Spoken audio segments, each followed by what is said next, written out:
Hello, I'm Carol Ann Riddell, and this is Science and You. You have to see it to believe it, using brain waves to move a paralyzed arm. It could be a massive breakthrough for people living with paralysis after a spinal cord injury. Dr. Max Gomez introduces us to a young man who is moving his paralyzed arm and hand just by thinking about it.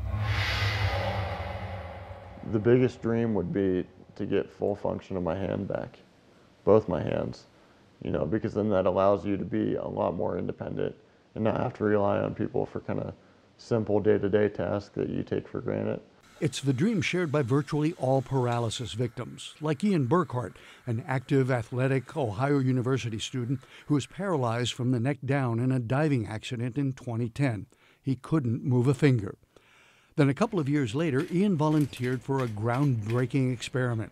It was a collaboration between doctors at the Ohio State University Wexner Medical Center and engineers from Battelle. Chad Boughton, formerly with Battelle and now at the Feinstein Institute for Medical Research at Northwell Health, explained the concept. The signals in the motor area of the brain are functioning, and we can see them. But what happens is the signals try to leave the brain and go down the spinal cord, or through the brainstem and the spinal cord, they get blocked. But the goal is to allow someone to think about movement in a natural way and use this arm to regain function and the kinds of daily activities. Reading brain waves from the scalp is easy, but as you can see with this demonstration, they are noisy, almost chaotic. That's where Ohio State neurosurgeon Dr. Ali Rezai came in.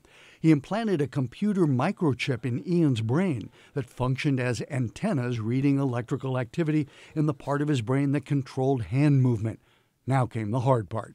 And our goal was to see if we could decipher or decode, as we say, these signals and pull information out and literally read the thoughts about movement in these folks' brains. Ian underwent dozens of training sessions as Battelle scientists worked to decipher his brainwaves, essentially teaching computers to read Ian's thoughts, decode them, and then send electrical messages to electrodes on a sleeve over his arm to move his muscles. Ian made international headlines in 2014 when he became the first paralyzed patient to move his hand using his own thoughts. That day, he simply picked up a spoon. Today, he's actually playing Guitar Hero, now moving his fingers with his thoughts. But not just video games, he's pouring objects from a cup and swiping credit cards. But even more surprising to researchers, the more Ian and the computer trained together, the more they learned how to work with each other, improving Ian's movement, cooperation between human and artificial intelligence. Now it's just something that's so fluid, it's just kind of like it was before I had my injury, where I just think about what I want to do, and now I can do it. As amazing as this experiment has been, researchers say it's just the beginning. They're working to make Ian's system wireless, and then it gets really futuristic. This becomes more streamlined, hopefully over time, maybe integrated into your cell phone, and your cell phone that's universal now will be communicating with your sleeve to be able to have individuals to be functioning more. So one of the major goals for us is to make this be easily available, readily available, and to be used by the patients at home. And here now to tell us more is our own Dr. Max. Thanks so much for coming in. Oh, my pleasure. So this is fascinating. I mean, it almost sounds like science fiction to me. I want to understand it a little bit better, Max. Why is it they need to actually implant something in the brain itself? Well, you can put these electrodes on the scalp to do a regular EEG, right? But then you're picking up signals from millions and millions of brain cells all at the same time, not necessarily just the ones you're looking for that might control finger or hand or wrist movement. One of the scientists, Chad Boughton, who used to be at Battelle, is now at Feinstein out on Long Island, said it's kind of like standing on the 50-yard line and trying to, in a stadium full of people, and trying to make out the conversation of the people at the top row of the stadium. Yeah. You can't do it. You have Super noisy. You have to get your ears or your antennas closer to the actual signal, and that's why you've got to put that right in the exact area of the brain where these signals are coming from. And then how hard is it to decode those signals so that the muscles understand and respond? That's really, that's the real tough part, is figuring out what these signals that they're picking up, what they mean, and how to translate them into little electrical signals that will actually stimulate the muscles mostly in his forearm, to move his hand and his wrist and so forth. Was it something that was hard for him to learn to do? And then you said in the story something about the computer got better at it too. Yeah, well, he had to really work at it, because as I saw some of the people sort of practicing some of these things, you have to calm yourself and get your brain waves so everything else calms down except the parts that you want to move, and that's what's getting through to the computer. Mm-hmm. But there's artificial intelligence, they call it machine learning, where the computer is kind of learning what the brain waves from Ian meant, and then Ian is sort of teaching the computer at the same time. So they're actually kind of learning from each other and getting better. It takes a lot of patience and a lot of practice. Ian's really an exceptional guy. Does it eventually become sort of a fluid thing, though? It appears to be, because now he's playing Guitar Hero. Wow. With just using his brain waves to move this. Now this is still pretty crude, but he's actually playing Guitar Hero, which is I can't play Guitar Hero. Exactly, I was just going to say. I mean, it is amazing. He obviously is exceptional, but this is potentially such a game changer, right? It's real. I mean, this is very, very early, obviously, in the development of a technology that will actually be useful for paraplegics and quadriplegics. I mean, he still has to have a plug coming out of his head. He's got to have something implanted. Eventually, that will hopefully become a wireless technology. So it's very, very early, but it is something that, as they evolve and get better at decoding these signals and picking these signals up and translating them into that, you might be able to get hands, paraplegics to be able to use and move their hands and so forth, as well as ultimately get a quadriplegic maybe to be able to walk. All right, very exciting stuff. Max, thanks so much. You bet, my pleasure. The UN just wrapped up its COP23 climate change conference in Bonn, Germany. Vianora Vinca had the chance to speak with Deutsche Welle's reporter Christopher Springate from the conference. Every year, nations meet to review progress made in the fight against climate change at the UN-led COP conference. COP, or the Conference of Parties, is the supreme decision-making body of the UN Framework Convention on Climate Change. One of the biggest stories coming out of this year's COP23 meeting, held in Germany, is the United States' presence at the conference given President Trump's withdrawal from the Paris Agreement. Aside from the White House envoy, a second group of U.S. delegates called America's Pledge came to the meeting to show commitment to the global climate change efforts. Deutsche Welle reporter Christopher Springate filled us in. Thank you for joining us, Christopher. How was the U.S. presence at the conference, both the White House delegation and America's Pledge, been received? And has the U.S.'s divisiveness impacted the negotiations? Well, it certainly is a divided picture that the U.S. is presenting. On one hand, as you mentioned, the official U.S. delegation, which is fairly low profile at this climate conference. Its offices, the delegation offices, are much smaller than usual. The U.S. doesn't have a pavilion at this climate conference. It usually does have a pavilion. The people on the U.S. delegation are lower ranking than they have been in years gone by. And there was a couple of days ago a side event where the delegation was pushing Donald Trump's coal agenda. That didn't go down very well. Lots of protesters turning up, singing pro-environmental anthems, shall we call it. So, but essentially they haven't...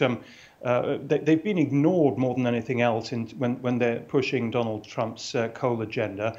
The other picture that we're seeing here is something called the U.S. Climate Action Center, which is very near to the media center here, just outside a fairly large conglomeration of tents. It has the hashtag on it, "We are still in." A lot of Democrats running around there, most prominently perhaps the governor of California, Jerry Brown. All of these people, of course, promoting exactly the opposite point of view to the US president. The impact on negotiations, there hasn't been much of an impact on the negotiations. People do miss the US presence at negotiations. They have, in years gone by, brought strong arguments to the table, strong negotiating skills, so that is missed. But essentially, the world is ignoring Donald Trump's position and pressing on very robustly with further moves towards addressing climate change. A major new initiative was discussed at the conference to protect vulnerable nations from the risks of climate change, and that is by bringing affordable insurance and other financial protections to these nations. What can you tell us about that? Well, there's a question mark on how affordable they are, but certainly there is more movement in that area. Climate risk insurance. Germany promised, made a fresh pledge to that goal, 125 million US dollars, going to something called the INSU Resilience Global Partnership. That global partnership now has about $700 million at its disposal, putting that money into designing insurance solutions for climate risks, providing technical assistance to vulnerable countries. The idea is essentially to insure against climate damage, climate losses and damage, or losses and damage caused by climate change. Just think of an island in the Caribbean, for instance, that is hit by a hurricane. Usually it takes weeks and months of negotiation or waiting for donor money to arrive for them to reconstruct. The insurance model basically means you get a payout within 48 hours. So that's the idea behind climate risk insurance. And the goal of that global partnership is to reach another 400 million vulnerable people in vulnerable poor nations by the year 2020. So within the next 3 years. It's a pretty big pledge. We'll see if they get there.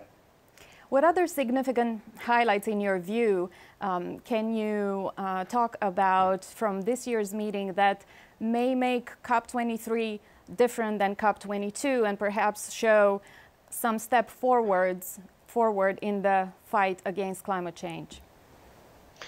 Well, you know, one of the key things is that this is the first climate summit since Donald Trump announced that the US is withdrawing from the Paris Agreement. So people here have been looking for fresh commitment to the 2015 Paris Agreement. And that came yesterday in fairly strong form from the German Chancellor Angela Merkel, from the French President Emmanuel Macron, from the Secretary General of the United Nations, all three of them saying this is the defining challenge of our time, addressing climate change. All three of them saying we very much stand firm by the Paris Agreement. So that's something that negotiators and NGOs and activists have been looking for, a reaffirmation of commitment to the Paris Agreement from 2015. The other thing that is key during this climate summit, it's quite a technical summit. It's about writing a rule book for the Paris Agreement. Back in 2015, a diplomat described the Paris Agreement as a flashy new smartphone, but we don't have an operating system yet. So what's happening here in Bonn is that negotiators are writing the code for that operating system, the rule book, the rules and regulations that we are all going to need to implement the spirit of the Paris Agreement. And my information is that they've made fairly good progress during this climate summit. The whole process goes forward to next year's climate summit, when there will, we hope, be final agreement across the board, across the globe, on the exact rules that govern how we implement the Paris Agreement. Williams syndrome is not well known, but 1 in every 7,500 to 10,000 children is born with it. The symptoms are varied and include a tendency to be overly friendly. People with Williams syndrome may be unafraid of strangers. Tinabeth Piña has more on this rare disorder.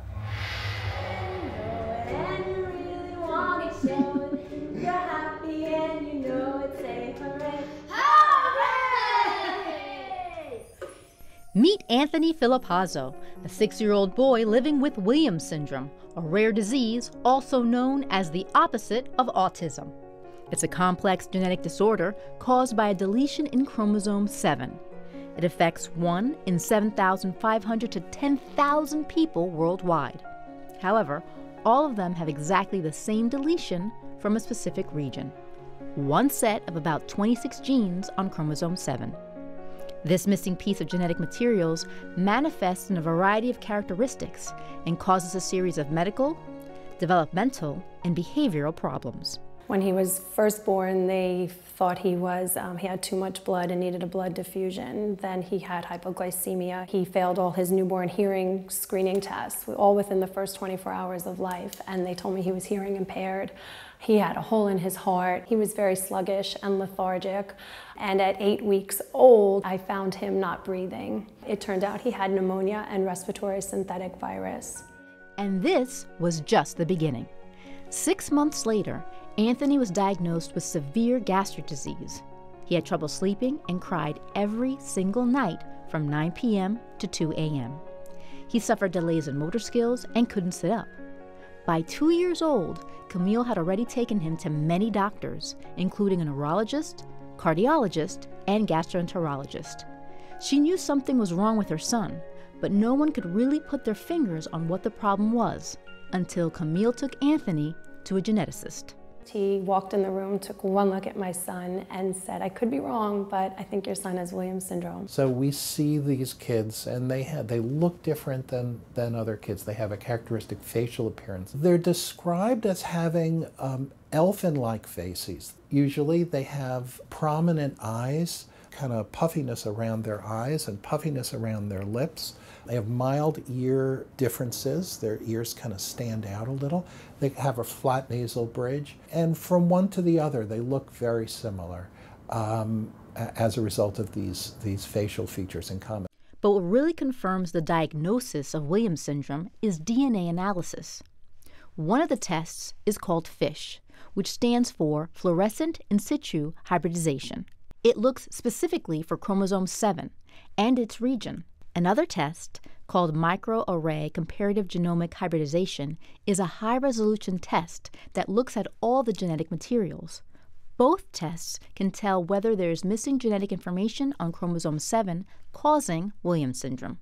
So what was your reaction to the diagnosis? Not easy to get that kind of news. You go to the doctor thinking they're going to give us an answer and a way to make our children better, and this was news of a very permanent and very devastating condition that I knew nothing about. At that time, I was then learning that my son had much more of a detailed heart condition than I had first believed it to be. He has both pulmonary and aortic stenosis. From a mild, moderate, severe stage, he's pretty much in the middle, and he was pretty much born that way.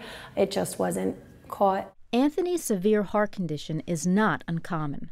About 80% of children with Williams syndrome have congenital heart disease, such as supravalvular aortic stenosis. It narrows the main vessel carrying blood from the heart to the rest of the body, which can cause a problem with their kidneys or lead to high blood pressure, which eventually could involve coronary arteritis. In addition to heart problems, most children with Williams syndrome also face gastrointestinal problems, high blood calcium levels, low muscle tone, low thyroid level, and vision problems. They often experience developmental delays, learning difficulties, and cognitive challenges. Early in life, once the diagnosis is made, we do an evaluation of their heart, of their kidneys, of their blood to see if their calcium is elevated, to see if their thyroid hormone is normal, and to check their urine. We plot the growth chart that's special for kids with Williams syndrome to make sure that they're growing properly. For each of the medical problems, we just address the problems as they come up. He does extensive occupational therapy, physical therapy, ABA, speech, feeding therapy, reading therapy, aqua therapy. In conjunction between school and therapy, my son works 55 hours a week on average. Despite how difficult and challenging their lives are, people with Williams syndrome are very happy and outgoing in general. Scientists aren't sure why this happens. They speculate it's another effect of the missing genetic materials. There's no stranger danger with our children. They will come up and hug you and befriend you instantly, even if you are a stranger, which is bittersweet and can be socially awkward at times. But there really is not that filter. That's what uplifts us all, because even on days that are tougher than others, you know, I have a child who is consistently happy and always beaming and wakes up with a smile and energy, and there's no grumpy days. Although not everyone with Williams syndrome has the same capacity for indiscriminate kindness, They are usually warm and friendly. But they don't always receive friendliness in return, because they frequently miss the social cues from others. Benjamin Moncaba, a 31-year-old living with Williams syndrome, shared his story with us. I didn't like middle school that much, and it was a very tough time because the students there weren't treating me with respect, and the band teacher wasn't that nice either. He had a birthday party when he was in middle school, and we invited the entire 8th grade, and only one child came. And, you know, fortunately, we had many, many friends in the neighborhood who came. There are those who understand, and there are those who don't. 8th graders don't, for the most part, and so that was a tough time for Ben. Looking back at Ben's growth, his mom, Terry Moncaba, told us she never stops worrying about him. Would he be able to master the skills necessary to live alone as an adult? Would he be able to protect himself from exploitation? 10 or 20 years ago, there was so much less offered to individuals, you know, as they became adults, that we had no idea what Ben's future would be. And so to watch, you know, as he was little, you know, music enrich his life. And then there were a couple of charities who met Benjamin, and he became a young international ambassador for Variety, the children's charity. And doors began to open up, and we began to realize how much Benjamin can give back, you know, to his community. Like Ben, many individuals and families with Williams syndrome devote themselves to their community. The Williams Syndrome Association, formed in 1982 by 6 Williams syndrome families, dedicates itself to providing the medical and educational resources and support to individuals and families. This year, families with Williams syndrome in the New York City area raised over $1 million for a 3-year study conducted by Columbia Children's Hospital. It's so much easier to walk this journey when you know that others have walked it before you and can pave that road for you. It makes you feel so much better to learn you're not alone. I'm now very active and very passionate about continuing to raise funds and awareness for cardiovascular research. My son is only 5, and I feel that if we stay on this path and we continue to build and expand and raise awareness and capital, you know, we could really have an opportunity to see some significant change in this arena. Many researchers believe that in the future, a new technique for replacing missing DNA segments will exist, allowing geneticists to one day unlock the mysteries surrounding Williams syndrome. For Science and You, I'm Tinabeth Piña. The Nobel Prize in Physics was awarded to 3 scientists this year: Rainer Weiss, Barish, and Kip Thorne. For the very first time, the universe's gravitational waves have been observed, confirming what Albert Einstein described a century ago. Here to explain what all that means is Jackie Faherty from the American Museum of Natural History. Thanks so much for coming in. You're welcome. So I have to start with the basics for all of us non-scientists, that includes me. What exactly is a gravitational wave?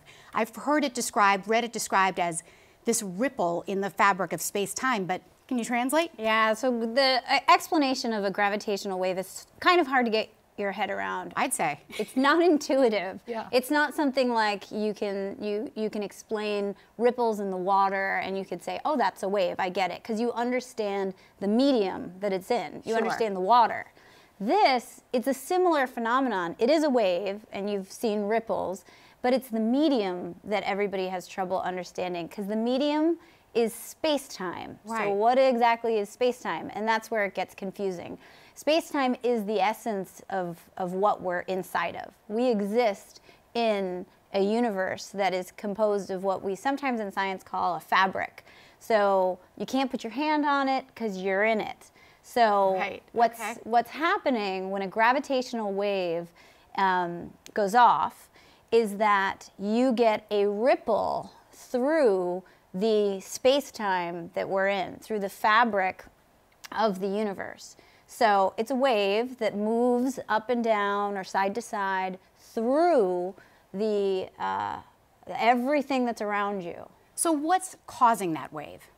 So the cause that, lots of different kinds of causes. The excitement recently has been about two different kinds of explosive mergers that have gone on that have caused the gravitational waves to go off. The initial one that caused all the excitement in February 2016 or so, that was for two supermassive black holes, or two black holes actually, colliding. Okay. So two black holes collided, and that, as you can imagine, is a very, very explosive, energetic event. Yeah. They merge, and as they merge, their explosion is so strong that it sends ripples through the entire fabric of the universe.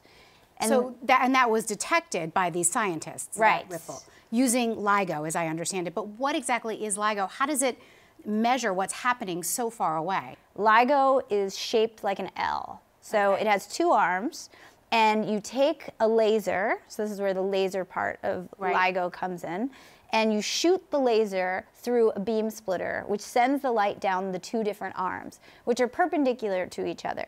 And they go down the long arms, they hit a mirror, and then they come back. And so light travels at a uniform speed, 3 × 10⁸ meters per second. And so if nothing goes on in the universe, that light should arrive back at the exact same time. However, if a gravitational wave goes off while the laser, the beam of light, has been split and is heading down the two different sides, you're going to get those two beams to come back at a slightly different time. So that's telling you that a ripple in space-time just caused one of them to arrive a little bit slower than the other. So I have to ask you, just as a last quick question here, Jackie, what do you think Einstein would say? How much of a big deal is this? I wonder what he would say, because he made these predictions. The general theory of relativity is why we even started looking at these, although others would have started to come down this road. But Einstein, I think, so much of what he did was so brilliant. It's so hard to predict what somebody like that would think of this. I would think that he'd be blown away and so excited at the prospect of us using gravitational wave astronomy as our new sense of looking at the universe, of our new tool. So now we don't just have to see the universe. It was kind of static before because we were looking at things, we could visualize them, but now we even get to experience the chaotic turbulence of the universe because we can see what explosive things do to the entire fabric of the universe. Wow. All right, Jackie, thank you so much for coming in and making it all clear for us. You're Appreciate welcome. it. And that is our show for today. Thanks so much for joining us. I'm Carol Ann Riddell. We'll see you next time on Science and You.